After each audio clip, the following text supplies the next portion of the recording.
आरब अब हवेली के उस हिस्से में पहुंच चुका था जहां हर चीज असलियत और भ्रम के बीच में झूल रही थी।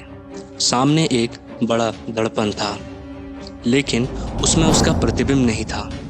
वहां खिड़की थी, वहीं रहस्यमयी लड़की, खून से सना चेहरा, मगर इस बार उसकी आंखों में आंसू थे। मुझे मत देखो, मुझे समझो। आरव स्तब्ध खड़ा था। वो लड़की अब बोल रही थी, लेकिन उसके होंठ नहीं हिल रहे थे। उसकी आवाज सीधे आरव के जहन में गूंज रही थी। आरव बोला, तुम कौन हो और क्या चाहती हो मुझसे?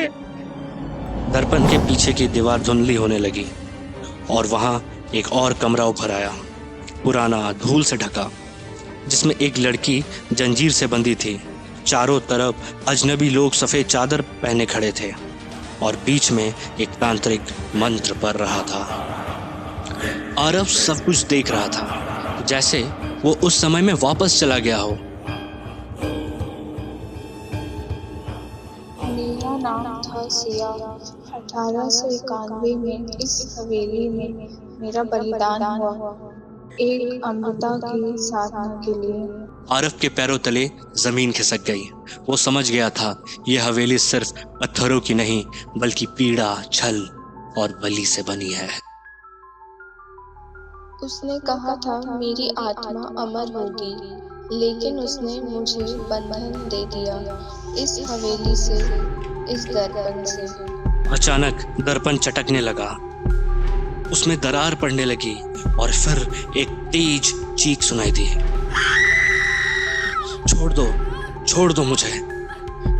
आरव ने घबरा कर टॉर्च गिरा दी, लेकिन जैसे ही उसने दर्पण को फिर देखा, उसमें एक हाथ बाहर आ चुका था।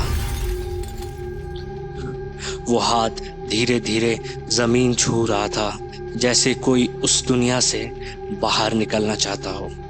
आरव बोला, क्या मैं तुम्हारी मदद कर सकता हूँ? हाँ, लेकिन कीमत चुकानी होगी।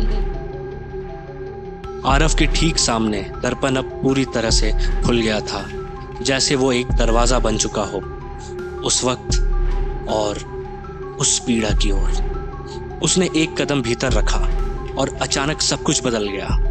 अब वो 1891 में था, वही हवेली, लेकिन अब चमकती हुई, लोगों से भरी हुई, और वहां सिया जिंदा थी। लेकिन सब सामान्य नहीं था। हवेली के कोने में छाया थी, कुछ छुपा हुआ, और आरब अब सिया को देख रहा था, असली सिया को। उसने देखा कैसे तांत्रिक ने धीरे धीरे हवेली को शमशान में बदला, कैसे पूजा के नाम पर एक निर्दोष लड़की को फंसाया गया। ये मेरा घर नहीं, मेरा कैद खाना बन गया है। और ठीक उस पल एक और दर्पण आरव के सामने उभरा, जिसमें लिखा था, जो सच्चाई देख लेता है वो कभी लौटता नहीं।